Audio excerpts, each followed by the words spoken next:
தனிமையின் துயரில் சிலர் கஷ்டப்படுறத நீங்க கேட்டிருக்கலாம், அல்லது நீங்களே கூட தனிமையின் துயரில் கஷ்டப்பட்டிருக்கலாம். பயத்தினால எதிர்காலத்தை குறித்த கவலையோடு நீங்க இருந்திருக்கலாம்.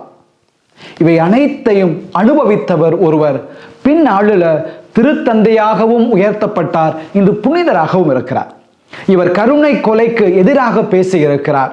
கருத்தடை சாதனங்களுக்கு எதிரான மாற்று கருத்தையும் முன்வைத்திருக்கிறார். இவை அனைத்தையும் திருஹிருதய பக்தியை பரப்புவதற்கான வாய்ப்பாகவும் கருவியாகவும் பயன்படுத்தி இருக்கிறார். யார் அந்த திருத்தந்தை? திருஹிருதய பக்தியை எப்படியெல்லாம் பரப்பி இருக்கிறார் என்பதைத்தான் இந்த காணொளியில் உங்களோடு நான் பகிர்ந்து கொள்ள இருக்கிறேன்.